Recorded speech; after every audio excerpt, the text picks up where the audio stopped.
Assalamu alaikum students. Today we are going to do present perfect continuous tense translation.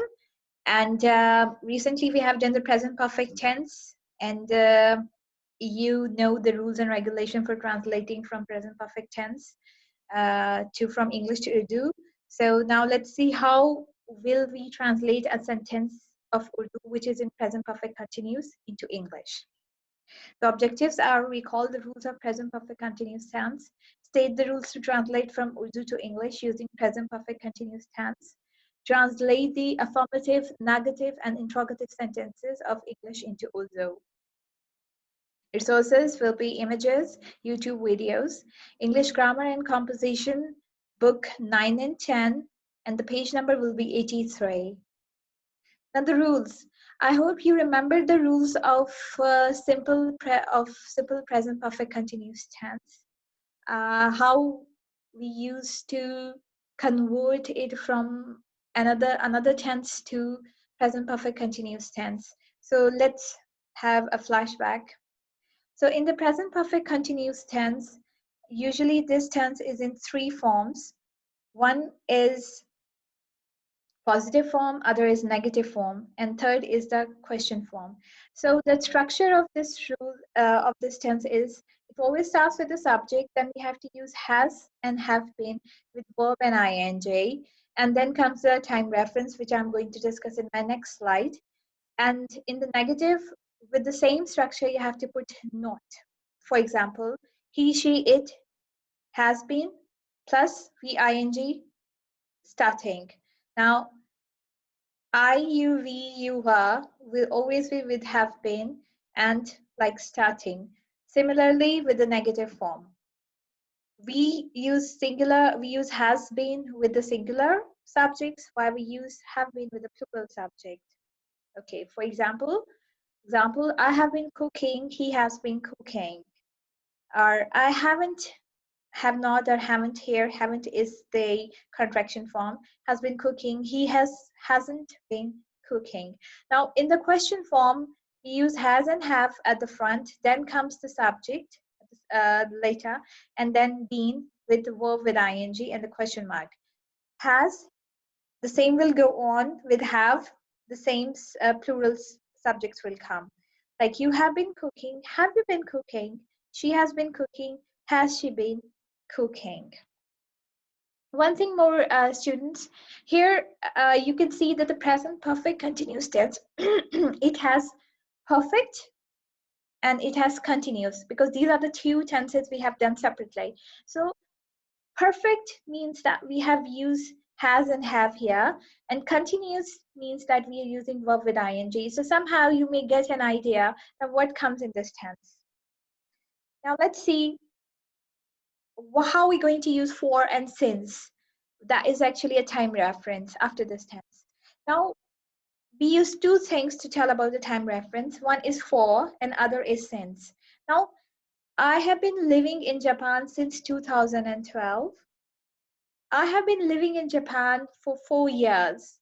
Now, 2012 means the starting time. And 4 years is actually the duration of the time during which that person was living over there. And duration would be 4 years. So, since means the starting time, a time or a date. And for means a period of time, number or time word. When we measure the duration of something and how long it lasts, we use for. It has a start point and end point. It can be used in different tenses. For example, I studied English in Ireland for 2 years. I will be there for another 2 months. We have been married for 14 years. Similarly, in for is going to use for 10 minutes, for 8 hours, for 5 days, for 6 months, for 3 years, for 2 centuries. And if we come to see the since, then we use since when something started in the past and continues until now. Since is mostly used in the present perfect and perfect progressive tenses. He hasn't eaten since 7 o'clock. I have been working here since June We have been married since 2000. So it means that it's used with the present perfect too and present perfect progressive tense. That is the present perfect continuous tense. Like since 8 o'clock, we're not going to say for 8 o'clock. We're going to say since 8 o'clock. Since Monday, since February, since 1982, since I left school, since the end of the last century. So in English, the whose structure is subject plus has plus have with been with verb ing with object and then time reference that is for or since. Now let's come to the rules on English in Urdu. How would you come to know that that particular sentence in Urdu is actually the present perfect continuous tense? Well, to know that, first अगर उर्दू फिक्रात के आखिर में और शुरू में ये बात हो, like at the start it would be the words like सुबह से, शाम से, 2 दिन से, परसों से, 15 दिनों से, पिछले दिनों से. It means if a time reference have been discussed at the start of a sentence, then it means these time references in Urdu, that it means that it is actually a present perfect continuous tense. And if we see these things at the end of a sentence like रहा है, रही है, रहा हूँ or रही है, then it means that it is the present perfect continuous tense. For example, मैं आपका कितने दिनों से इंतजार कर रहा हूँ. Now here you can say कितने दिनों, that would be the starting, and कर रहा हूँ is the ending. So it means that it's a Urdu sentence of a present perfect continuous tense. Now, the simple way of making a present perfect continuous tense in Urdu is you have to use the subject for affirmative, then you have to use HV that will be has or have been, and with verb ing. Then for the negative, you have to use have, has not, have not, and then you have to use for the interrogative has and have subject plus been plus verb with ing. Now, present perfect continuous tense, we have already discussed the structure, and we know that with the first person, we have to use first person, and with we have to use have, and with the second person, we have to use have, and with the singular and plurals. Now, let's come to the examples. These are the examples actually I've taken from your book. If you look at your book, you'll find that before giving an exercise, they have given the examples. So these are the examples of the positive formative sentences. Sentences like, let's see one of them. Here, you can see